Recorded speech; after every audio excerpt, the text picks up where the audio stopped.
So welcome back friends, hope you all are healthy and safe. Welcome to our channel for a new video which is going to be very informative and very interesting.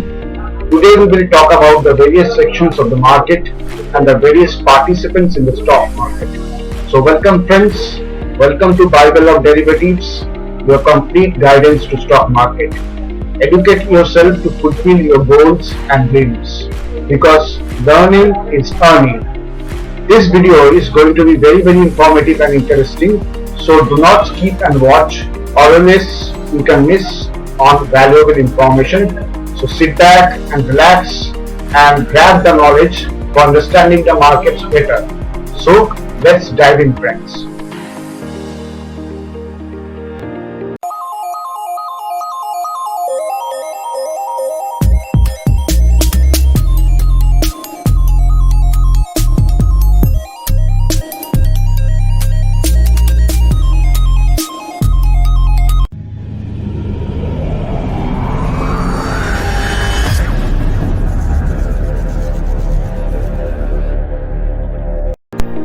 Today we will be discussing about the various segments of the Indian stock market. आज हम stock market के जो सारे sections होता है उसके बारे में चर्चा करेंगे। स्टॉक मार्केट में मेनली 4 तरह के सेगमेंट होता है। पहला है कैश मार्केट, दूसरा है डेरिवेटिव सेगमेंट जिसके अंदर आता है F&O मतलब फ्यूचर्स एंड ऑप्शंस, तीसरा है कमोडिटी सेगमेंट और चौथा है करेंसी सेगमेंट। तो ये चारों मेजर सेगमेंट्स होते हैं इंडियन स्टॉक मार्केट में। So these are the 4 major segments in the Indian stock market which are the cash market, the futures market which includes the F&O sections, futures and option sections, then the commodity section and the currency section. अब हम एक segment को अलग अलग तरह से समझेंगे। We will study each of the segments separately. तो पहले कैश मार्केट के बारे में चर्चा करते हैं। Let's talk about the cash or the equity market. Cash या इक्विटी मार्केट में आपका जितना कैपिटल है, जितना आपका रिस्क एपेटाइट है, उसके हिसाब से आप स्टॉक खरीद सकते हो, जो कि इंट्राडे या स्विंग या पोजिशनल या लॉन्ग टर्म या मिड टर्म के लिए भी हो सकता है। कैश मार्केट में एडवांटेज ये है कि आपकी मर्जी के अनुसार कोई भी स्टॉक कितने भी क्वांटिटी में आप खरीद सकते हो। मतलब आप किसी शेयर या स्टॉक का 1 या 2 या 20, 30, 50 या 500, 1000, 2000, 500, 5000 कितना भी क्वांटिटी में दे सकते हो आपके कैपिटल के हिसाब से। कैश मार्केट में खरीदने का मतलब आप उसे सस्ते दाम में खरीदोगे और ऊंची दाम में बेचोगे। That means you are buying it low and selling it high or expensive. लेकिन यहाँ पे जो भी शेयर जितने भी क्वांटिटी में खरीदेंगे उसके लिए वो कैश या कैपिटल आपके ट्रेडिंग अकाउंट में होना चाहिए। जैसे फॉर एग्जांपल किसी ने रिलायंस की 100 शेयर्स जिसका करंट भाव चल रहा है ₹2100, 2100 रुपए चल रहा है उसका CMP या करंट मार्केट प्राइस, खरीदा तो उसको 2100 मल्टीप्लाई बाई 100 मतलब 2,10,000 रुपए से कुछ ज्यादा ट्रेडिंग अकाउंट में रहना चाहिए, क्योंकि कुछ ब्रोकरेज और कुछ गवर्नमेंट चार्ज भी लगेगा जिनके बारे में हमने पहले भी कहा था। अब आप चाहो तो रिलायंस का 2 या 5 या 10, 20, 50 शेयर्स भी खरीद सकते हो अगर आपके पास कैपिटल कम है। ये एडवांटेज होता है कैश मार्केट की कि आपके कैपिटल के अनुसार आप अपने मनचाहे क्वांटिटी खरीद सकते हैं। देयर इज नो रिस्ट्रिक्शन और limit in the cash market कि किसी को पहले स्टॉक आपको इतना ही क्वांटिटी खरीदना है। आपकी मर्जी के अनुसार, आपकी कैपिटल के अनुसार आप कैश खरीद सकते हो। कैश मार्केट में आप कैश को सेल भी कर सकते हो, मतलब ऊंचे दाम पे सेल करके नीचे दाम पे उसे बाय करना और प्रॉफिट कमाना। इसमें भी आपकी कैपिटल के अनुसार क्वांटिटी बेच सकते हो, क्योंकि 2 या 5 या 20, 50, 100, 500, 1000 भी हो सकता है। जैसे कि आपने किसी स्टॉक को 200 में सेल किया और जब वो गिर के 180 हो गया तो आपने मार्केट आवर्स खत्म होने से पहले, मतलब दोपहर की 3:30 बजे से पहले उसे खरीद लिया, तो आपको 20 रुपए पर शेयर का प्रॉफिट हो गया, क्योंकि आपने 200 में खरीदा था और 200 में आपने बेचा था और फिर वापस 180 रुपए में खरीद लिया मार्केट खत्म होने से पहले। अगर ये 200 में सेल हुआ है और स्टॉक 210 पर पहुंच गया तो आपको लॉस उठाना पड़ेगा, क्योंकि दिन के अंत में उसे आपको बाय करना ही होगा, यानी कि you have to square up your position with a loss of ₹10 per share. ये रिस्की है कैश मार्केट के लिए, तो short selling is a little bit risky in cash market, क्योंकि इसका पोजीशन आपको सिर्फ इंट्राडे के लिए मिलता है। मतलब सुबह 9:15 बजे जब मार्केट खुलता है और दोपहर 3:30 बजे जब मार्केट बंद होता है, उसके अंदर ही आपको स्टॉक को सेल करके फिर से बाई बैक करके अपना पोजीशंस को स्क्वायर अप करना। Before closing of the market you have to buy back the sold shares in the morning. तो if you are not 100% sure कि स्टॉक आज गिरने ही वाला है, do not go for short selling in cash market which is limited to intraday only.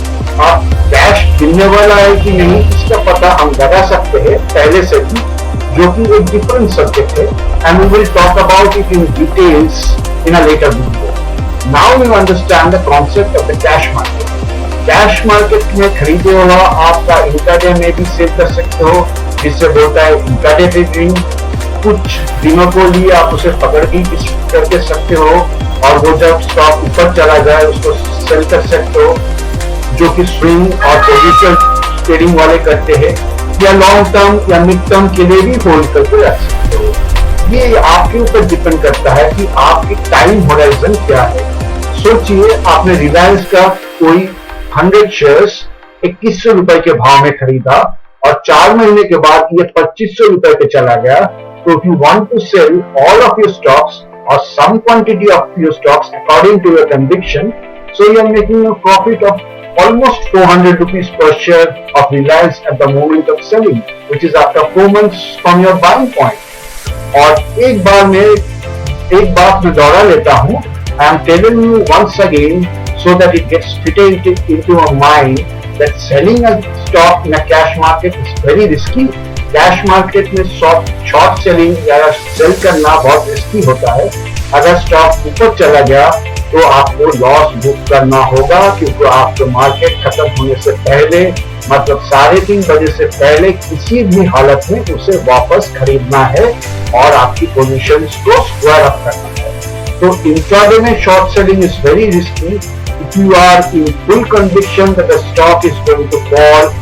वो भी reason कहीं हो सकता है, कोई नेगेटिव न्यूज हो सकता है, या कोई कॉर्पोरेट गवर्नेंस में कोई प्रॉब्लम है, या वर्ल्ड मार्केट में भी कोई इशू है, so you are sure that the stock will fall, या उसका कॉर्पोरेट रिजल्ट बुरी आई है। तो इस हालत में आप अपने स्टॉक को पहले शॉर्ट सेल कर सकते हो, फिर उसको at a lower price buy कर सकते हो, make a good profit. But you have to remember for in the cash market कि short selling is limited to intraday only. You can buy at any moment after the market opens at 9:15 AM, and you have to buy it back again when the market closes before 3:30. So there lies the point of this. If the stock goes up, you have no other alternatives. You have to buy it back and square your positions at a loss. जब कोई stock आप cash market में खरीद रहे हो और उसको swing या पोजिशनल या लॉन्ग टर्म के लिए रख रहे हो, तो उसको बोला जाता है कि डिलीवरी देना, शेयर या स्टॉक का डिलीवरी देना। आपकी खरीदी हुई स्टॉक आपके डीमैट अकाउंट में आएगा और आपकी ट्रेडिंग अकाउंट से पैसा डिडक्ट या डेबिट हो जाएगा। इसके बाद में हम पहले भी चर्चा किया है। नाउ आई होप कि कैश मार्केट में कैसे कारोबार होता है इसके बारे में आपको डेफिनेटली एक आइडिया होगा। नेक्स्ट आता है फ्यूचर्स एंड ऑप्शंस सेक्शन, मतलब डेरिवेटिव सेक्शंस। ये बहुत वास्ट टॉपिक है, तो हम यहाँ पे सारांश में बताएंगे, और फ्यूचर्स और ऑप्शंस मतलब जो डेरिवेटिव सेक्शन है उसके लिए कुछ डेडिकेटेड वीडियोस हमको बनाना पड़ेगा, क्योंकि it's a very vast and deep topic, and you will need at least 12 to 15 to 20 videos to understand derivatives, that is futures and options clearly. So let's come what is futures. NSE में Nifty index bank Nifty index और कुछ 175 से 180 stocks जो F&O मतलब futures और option segment में काम करता है। फ्यूचर्स एंड ऑप्शंस BSE में यानी कि बॉम्बे स्टॉक एक्सचेंज में काम नहीं करती। यह सिर्फ NSE यानी कि नेशनल स्टॉक एक्सचेंज में ही काम होता है। वो भी सिर्फ 2 इंडेक्स निफ्टी और बैंक निफ्टी एंड अप्रोक्सीमेटली कुछ 180 स्टॉक्स जो कि लार्ज कैप, मिड कैप या स्मॉल कैप भी हो सकता है। Now what is futures? Futures क्या होता है? Futures are the major type of stock derivatives trading in a share market. These are contracts signed by two parties for trading a stock asset at a predetermined price on a later date. अब ये तो definition हो गया, इसका मतलब क्या है? अभी फिर से वो 3 Idiots का सीन है, आप याद आ गया। ये आसान भाषा में समझ नहीं सकते हैं क्या? तो चलिए आसान भाषा में ही समझते हैं। डेफिनेशन रट के क्या होगा, समझना और सीखना है आसान तरीके से, है ना?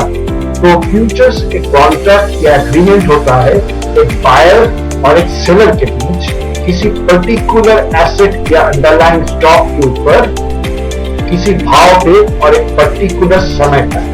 जैसे पकड़ लेते कि SBI या जिसकी स्टेट बैंक ऑफ इंडिया, आप एक बायर और सेलर के बीच एक कॉन्ट्रैक्ट या एग्रीमेंट होता है कि SBI की एक लॉट बायर 230 रुपए 50 पैसे में बाई करने के लिए रेडी है और सेलर उसे 231 रुपए में सेल करने के लिए रेडी है। अब यहाँ पे मैंने एक वर्ड यूज किया जो है लॉट साइज। हाँ, आपने सही सुना, लॉट साइज। ये लॉट साइज क्या होता है ये जानना जरूरी है, क्योंकि स्टॉक जिसका डेरिवेटिव फ्यूचर सेक्शन में ट्रेड होता है सबका अलग अलग लॉट साइज होता है। आप कैश मार्केट में कोई भी क्वांटिटी खरीद सकते हो, लेकिन फ्यूचर्स मार्केट में अगर आपको कोई स्टॉक खरीदना या बेचना है, you can be a buyer और सेलर, तो आपको ये स्टॉक का लॉट साइज से ही खरीदना होगा। आप कैश मार्केट की तरह आप 20, 50, 100, 1000 शेयर्स नहीं खरीद सकते हो फ्यूचर्स मार्केट। यहाँ हर एक स्टॉक का एक लॉट साइज होता है। आप 1 लॉट या 2 लॉट या ज्यादा लॉट भी खरीद सकते हो अपने कैपिटल के अनुसार, लेकिन कैश मार्केट की तरह आप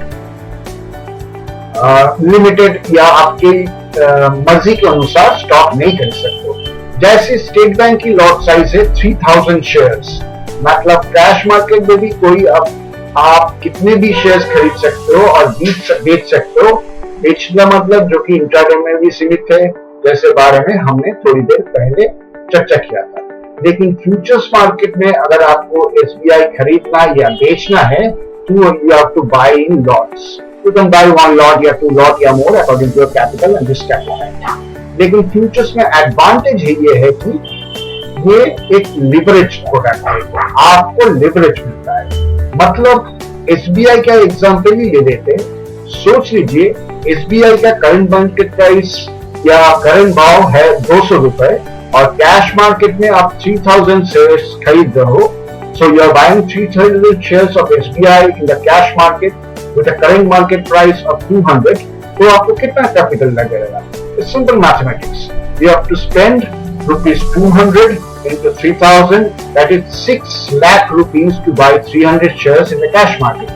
यानी कि कैश मार्केट में 3000 शेयर्स खरीदने के लिए आपको 6 लाख रुपए होना चाहिए। लेकिन मैंने बोला था कि futures is a leverage product और यही 3000 शेयर्स अगर आप फ्यूचर्स सेक्शंस में खरीद रहे हो तो यू हैव टू पे 20% ऑफ द अमाउंट, जिसको कि बोलता है मार्जिन मनी। मतलब यू हैव टू पे 20% ऑफ 6 lakhs, मतलब आपको पे करना है 1,20,000 रुपए में। आपको SBI का 1 लॉट जो कि 3000 का होता है वो आप खरीद सकते हो और बेच भी सकते हो। तो कैश मार्केट में you are paying 6 lakhs to buy 300 shares at ₹200 per share और फ्यूचर्स मार्केट में सिर्फ 1,20,000 रुपए में आप खरीद पा रहे हो।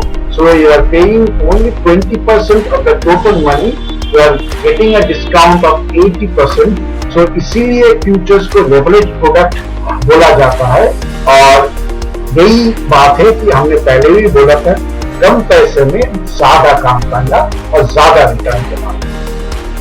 कैश मार्केट की तरह आप फ्यूचर्स को भी इंट्राडे, स्विंग, पोजिशनल में ट्रेड कर सकते हो, लेकिन फ्यूचर्स में एक लिमिटेशन है कि उसका एक एक्सपायरी डेट होता है जो कि कैश मार्केट में नहीं होता है. So you understood about the lot size, the leverage you get while you buy a futures contract of the underlying asset. अब समझने की है कि ये एक्सपायरी डेट क्या होता है.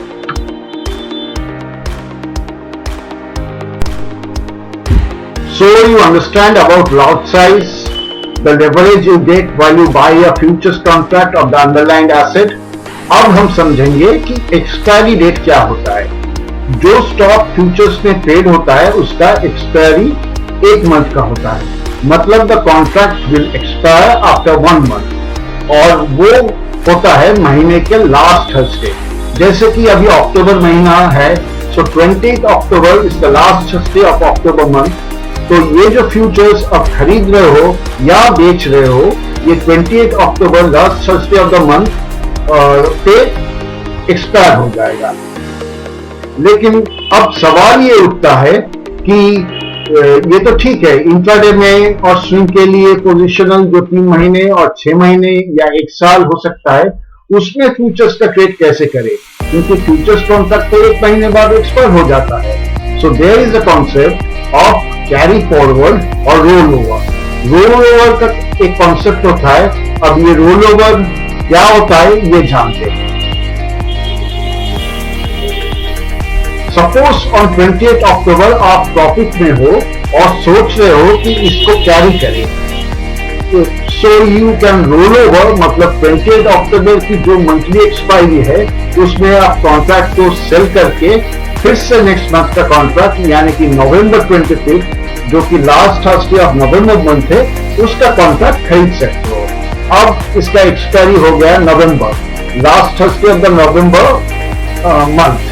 ये चीज सेम है if you short on the stock, मतलब आप सेल साइड में भी अगर बैठे हो तो कैश मार्केट की तरह यहाँ पे इंट्राडे में बाईबैक करना ऐसा कोई लिमिटेशन नहीं है.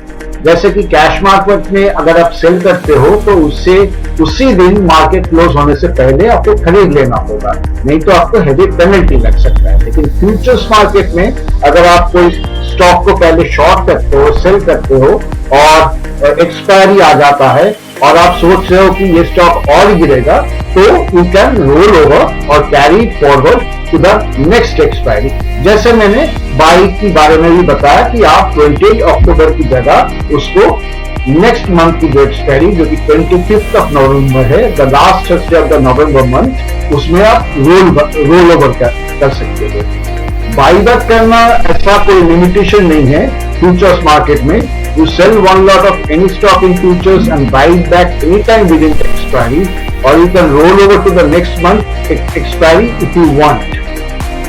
तो अब तक आपने जाना कि फ्यूचर्स एक लेवरेज प्रोडक्ट होता है जिसमें आपको सिर्फ 20% मार्जिन पे you can by your stock और सेल अ स्टॉक, वो भी एक लॉट का. अगर आपका मन चाहे तो आप ज्यादा लॉट भी खरीद सकते हो, बेच सकते हो अकॉर्डिंग टू योर कैपिटल. और आप कम पैसे में ज्यादा माल उठा रहे हो तो अगर आप सही ट्रेंड को पकड़ लो तो your returns will be 5 times more than the cash market. This is the first advantage of futures market.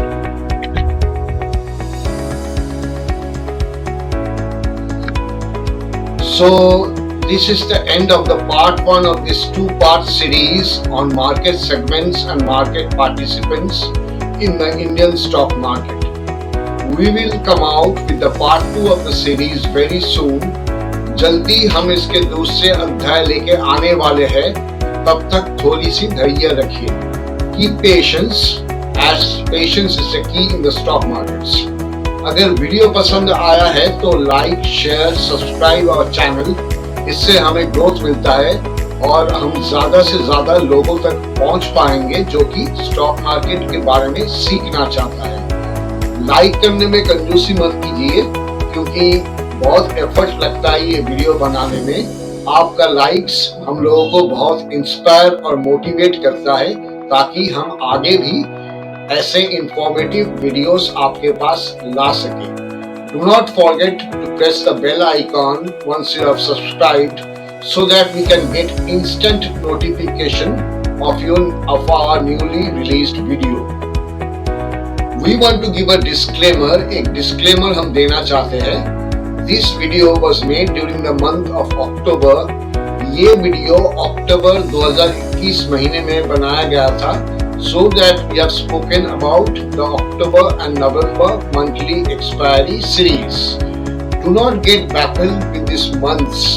Expiry का रूल यानी कि एक्सपायरी की जो कायदे कानून होता है, जो फॉर्मेलिटीज होता है, वो हर महीने एक ही रहता है. It is on the last Thursday of every month. वो जनवरी फरवरी हो या अक्टूबर नवंबर हो या सितंबर अगस्त कोई भी महीना हो, it remains fixed on the last Thursday of the month. As we have made this video on the month of October 2021, so इस वीडियो में हमने अक्टूबर और नवंबर एक्सपायरी की बात की है. Stay happy and stay healthy. Thank you so much. Happy trading. See you in the part 2 of this 2-part series very soon. आप लोगों के साथ जल्दी मुलाकात होगा इस सीरीज का दूसरे पार्ट को लेके, जो कि हम बहुत जल्दी लाने की कोशिश कर रहे हैं. Thank you so much for watching.